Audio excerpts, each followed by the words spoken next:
Hello students, good morning. So once again welcome to the channel. तो चलिए आज हम नया चैप्टर शुरू कर रहे हैं अपने class 11 structure of atom. Understand? And as you know from the name that structure of atom, in this chapter we will do the details of atom कि what is the structure of atom, how the these particles electron proton neutrons exist in that atom. Okay, तो चलो सबसे पहले हम बात करते हैं कि डिस्कवरी के बारे में बात करेंगे कि डिस्कवरी का क्या मतलब है, इनकी डिस्कवरी हुई कैसे पार्टिकल्स की। इस बेटा I think you have already listen about that Dalton atomic theory, है ना। तो चलिए इन पर चलने से पहले हम इसकी बात करें, Dalton atomic theory. I think सभी बच्चों ने इसके बारे में सुना होगा कि इन 1808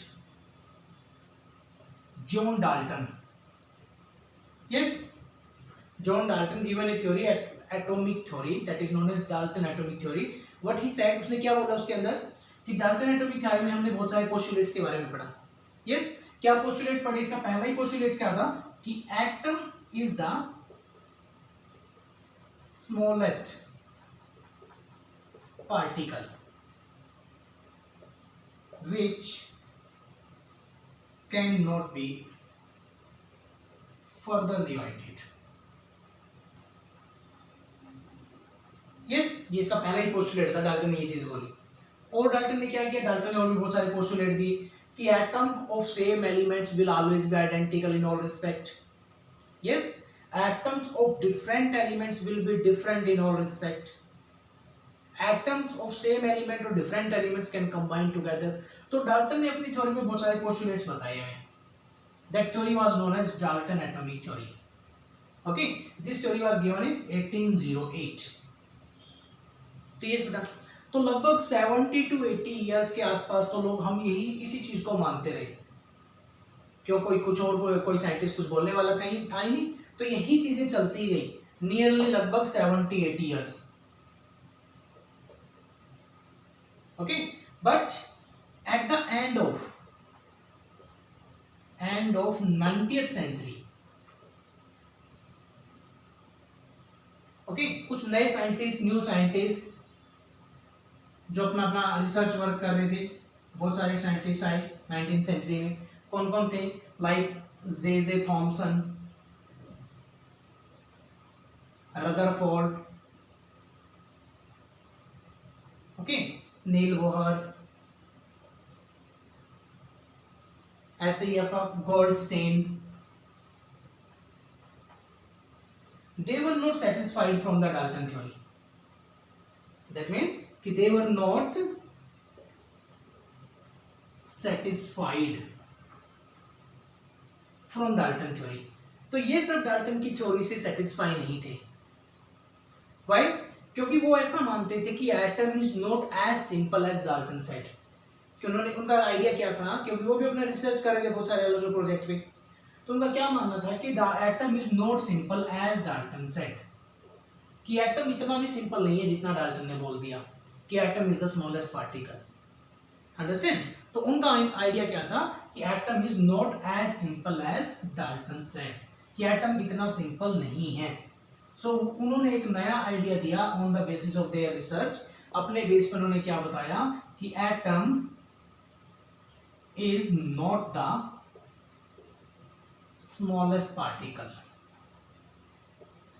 एटम सबसे छोटा पार्टिकल नहीं है। It also contain subatomic particle।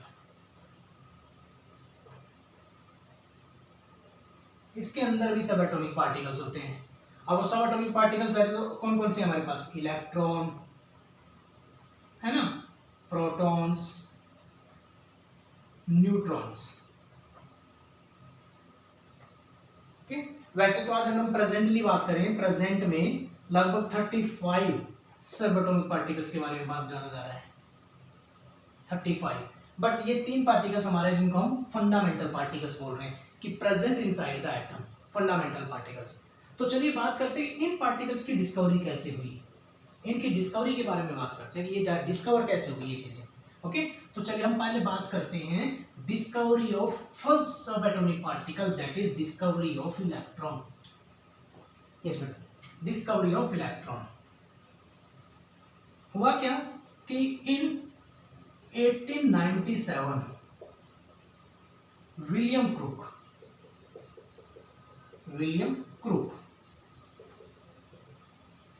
was performing a discharge tube experiment. Discharge tube experiment. Okay, कि 1897 के अंदर विलियम क्रूक एक डिस्चार्ज ट्यूब का एक्सपेरिमेंट कर रहा था।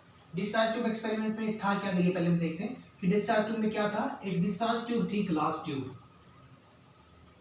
Tube that was 60 centimetre long, लगभग 60 सेंटीमीटर लॉन्ग, ये लगभग 60 सेंटीमीटर की ग्लास ट्यूब थी।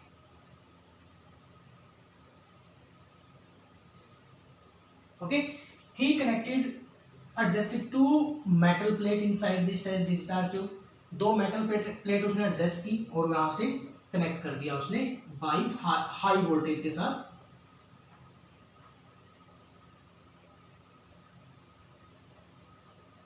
इस तरीके से। And he also connected a vacuum pump, उसने एक वैक्यूम पंप भी लगाया to reduce the pressure. Vacuum pump. So this was the setup कि क्या किया विलियम क्रूक, क्या कर रहा था, डिस्चार्ज ट्यूब एक्सपेरिमेंट कर रहा था। उसने क्या किया, he adjusted to metal plate. अब नाउ एक negative terminal, this is our positive terminal, so this is the anode and that side is our cathode. Okay, so when he was performing the experiment, he passed a high voltage current, 10,000 volt. 10,000 volt का current उसने produce करवाया। Okay, तो जब ये उसने अपना ये setup किया तो उसने क्या ऑब्जर्वेशन मिली, उसने ऑब्जर्व क्या किया कि एक्सपेरिमेंट कर कौन रहा था, विलियम क्रूक। तो उसने क्या ऑब्जर्व किया, उसने ऑब्जर्वेशन की अगर बात करें, ऑब्जर्वेशन देखिए कि eight normal condition, normal temperature और प्रेशर मीन्स 1 एटमॉस्फेरिक, कि जब उसने टेम्परेचर छोड़ो प्रेशर की बात करेंगे, ट्यूब के अंदर उसने क्या किया, गैसेस फिल करी थी और यहां पर उसने मिक्सचर ऑफ गैस लिया था, है ना। तो जब उसने प्रेशर को 1 एटमॉस्फेरिक रखा, यहां पे हम टेम्परेचर का रोल नहीं रखते कि when pressure was at normal pressure 1 atmospheric, he observed no result, कि जब उसने प्रेशर को रखा एज इट इज, हमने वैक्यूम पंप का कोई यूज नहीं किया तो उसको कोई रिजल्ट नहीं मिला, no result. Okay, but when he reduced the pressure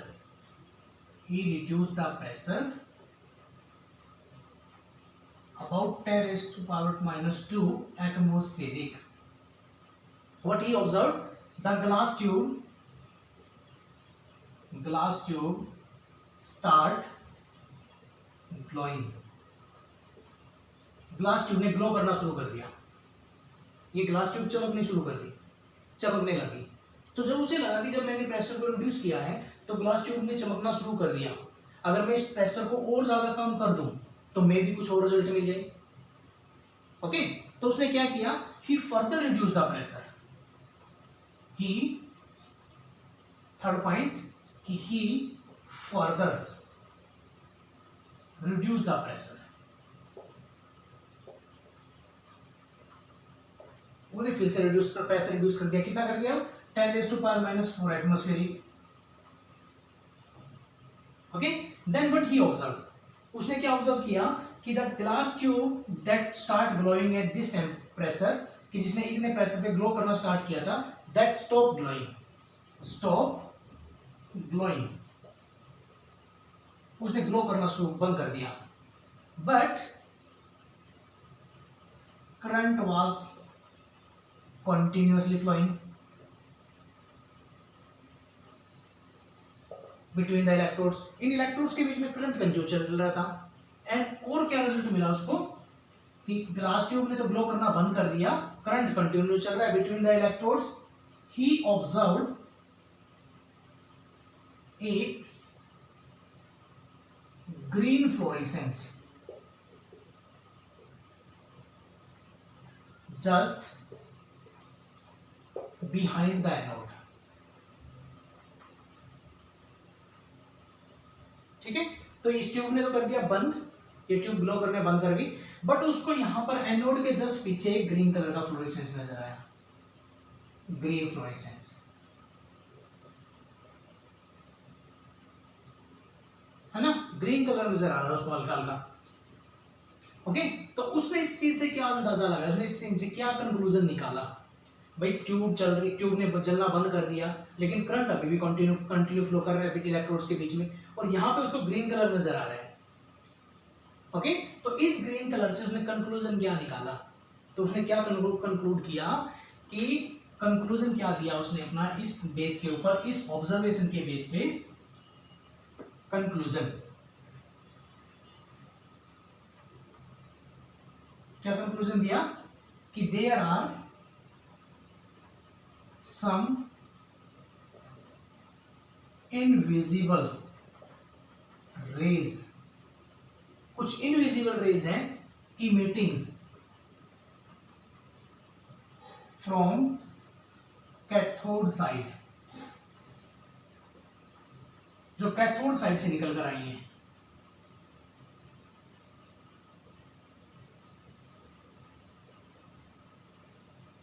emitting from cathode side and striking towards anode side, और एनोड की साइड जाके टकरा रही है। तो ये जो रेज यहां से निकली वो रेज यहां जाके टकराई, जिसकी वजह से ग्रीन फ्लोरेसेंस नजर आ रहे हैं। अंडरस्टैंड? तो वो चीज उन्होंने बोली कि रेज इनविजिबल है, जो दिखाई नहीं दे रही, जो कैथोड की साइड से निकल के आ रही है और एनोड की साइड में जाके टकरा रही है। तो उसने उन रेज को क्या नाम दे दिया, नेम्ड देम कैथोड रेज। तो इस तरीके से कैथोड रेज की डिस्कवरी हुई। तो यहां से उसने क्या अंदाजा दिया कि कैथोड की साइड से रेज निकली है जो एनोड की साइड जाके टकरा रही है, और उन रेज को नाम रख दिया कैथोड रेज। अंडरस्टैंड? तो यहां तक चीजें समझ में आई। ये सेटअप था, सेटअप ने उसने ऑब्जर्वेशन ली, 3 ऑब्जर्वेशन ली, और तीसरी ऑब्जर्वेशन के बेस पे कंक्लूजन दिया कि कुछ इनविजिबल रेज कैथोड से निकली और एनोड की साइड जाके स्ट्राइक की है, जिनकी वजह से कलर नजर आ रहा है पीछे एनोड में, और उन रेज को उसने क्या नाम दे दिया, कैथोड रेज। ओके, यहां तक समझ में आया। अब बात करते हैं कैथोड रेज की प्रॉपर्टी कैसी होती है। प्रॉपर्टीज तो अलग अलग साइंटिस्ट ने भी इसके ऊपर काम किया। भाई जब विलियम क्रूक ने इतना कुछ बताया तो बाकी साइंटिस्ट भी इसके ऊपर काम कर रहे थे, तो इसकी प्रॉपर्टीज को पढ़ा गया। फिर प्रॉपर्टीज ऑफ कैथोड रेज, कि कैथोड रेज की एक्चुअल प्रॉपर्टी कैसी है। तो इस बेस पे पता लगाया कि कैथोड रेज जो है दे ट्रैवल इन स्ट्रेट लाइन, कि कैथोड रेज हमेशा स्ट्रेट लाइन में चलती है। अगर इनके रास्ते में मान लिया हमने क्या किया, ऑब्जेक्ट रखा, ये यहां से कैथोड रेज हमारी आई थी, और मान लिया इनके रास्ते में हमने कोई ऑब्जेक्ट रख दिया, तो ये क्या करेंगे, शैडो बन जाएगी, इस ऑब्जेक्ट की शैडो बना देंगे। तो इससे क्या अंदाजा होगा कि सीधी टकरा रही है, बीच में आ गए तो इसलिए आगे उसकी शैडो बन गई। होता है ना ऐसे कई बार, अगर हम खड़े हैं हमारे पास सनलाइट गिरती है तो हमारे पर जहाँ भी परछाई दिखने लग जाती है, तो दैट मीन्स जो सनलाइट है वो भी स्ट्रेट लाइन में चलती है, और जिस चीज़ से टकराएगी वहीं पे उसका ऑब्जेक्ट का पाथ का शैडो बन जाएगा। तो ये पॉइंट निकल कर आया कि cathode rays travel in a straight line. Okay, एक पॉइंट क्या निकल कर आया कि cathode rays create heating effect. Cathode rays heating effect create करती है। व्हाई? कि अगर इनके रास्ते में, इनके पाथ में कोई ऑब्जेक्ट मेटल प्लेट रख दी जाए, मान लिया कैथोड रेज यहाँ से निकली है और हमने कोई मेटल की प्लेट रख दी, तो इट बिकम हॉट, वो मेटल प्लेट गर्म हो जाएगी। इससे क्या कन्फर्म हुआ कि जो कैथोड रेज है वो हीटिंग इफेक्ट क्रिएट करती है। ओके, तो थर्ड प्रॉपर्टी क्या पता चली इसकी, कि cathode rays made up of material particle, कि कैथोड रेज मटेरियल पार्टिकल्स की बनी है। कैथोड रेज के अंदर छोटे छोटे पार्टिकल्स हैं, ओके, जो हमें इनविजिबल दिखाई दे नहीं रहे। और ये कैसे कंफर्म किया कि जब कैथोड रेज के रास्ते में ये यहां से रेज निकली थी, है ना। कैथोड रेज के रास्ते में अगर कोई व्हील रख दिया जाए, रोटेटिंग व्हील, तो इट स्टार्ट रोटेटिंग। जैसे कैथोड रेज से टकराएगी तो ये घूमना शुरू कर देगा, रोटेटिंग। तो हमें पता है कि जब कोई चीज मटेरियल पार्टिकल की है जो दूसरे पार्टिकल से टकराएगी तभी तो उनमें रोटेशन, तभी तो उनके अंदर कुछ फोर्स क्रिएट होगा ना। तो इससे कंफर्म हो रहा है कि कैथोड रे जो है वो मटेरियल पार्टिकल की बनी हुई है। तो ये आपसे क्वेश्चन में पूछा जा सकता है, हाउ विल यू कंफर्म। तो यहाँ पर हम अगर इसके रास्ते में, इसके पाथ में कोई व्हील रख दे, इट स्टार्ट रोटेटिंग। तो इससे कंफर्म होता है कि जो कैथोड रेज है वो मटेरियल पार्टिकल की बनी हुई है। ओके, एक प्रॉपर्टी क्लियर हुई। उसके बाद एक प्रॉपर्टी पता चली जो वेरी इंपॉर्टेंट, जिसकी वजह से इलेक्ट्रॉन डिस्टर्ब हुए, कि cathode rays having negative charge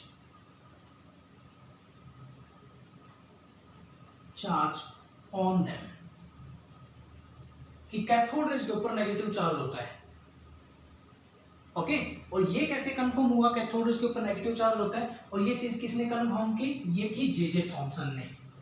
तो जे थॉमसन ने क्या किया था, जे थॉमसन भी उसके ऊपर कैथोड रेज की प्रॉपर्टी स्टडी कर रहा था। तो कैथोड रेज के ऊपर क्या किया कि जैसे हमारे पास जो कैथोड रेज में क्या था, जो एक्सपेरिमेंट उसका बनाया था, फिर से डिस्चार्ज ट्यूब एक्सपेरिमेंट, यहाँ पे 2 मेटल प्लेट फिट की गई थी, है ना, हाई वोल्टेज करंट था। तो उसने क्या किया जे थॉमसन ने,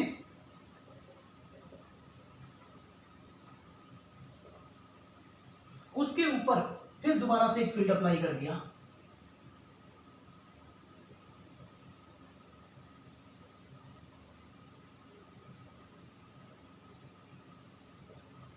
तो ये हमारी पॉजिटिव टर्मिनल, ये नेगेटिव टर्मिनल।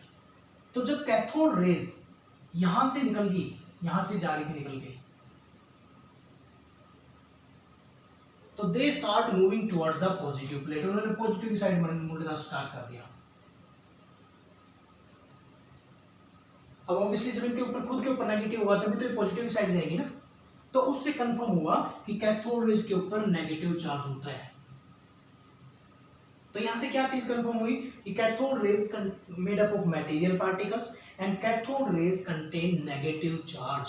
और ये पार्टिकल्स, ये material particle, negative charge particle निकले कहां से थे, मेटल प्लेट से निकले थे, इस मेटल प्लेट से, है ना। तो ऑब्वियसली मेटल प्लेट से निकले तो एटम्स तो है ही, हर चीज के अंदर, इसके अंदर एटम्स तो होंगे। तो ये कंफर्म हुआ कि इस एटम के अंदर से ये चीजें निकली हैं। तो यहां से फाइनल एक कंक्लूजन, फाइनल एक रिजल्ट बनाया कि negative particles are emitting from atoms of metal, इस मेटल के एटम से नेगेटिव पार्टिकल इमिट हो रहे हैं, एंड नेम्ड देम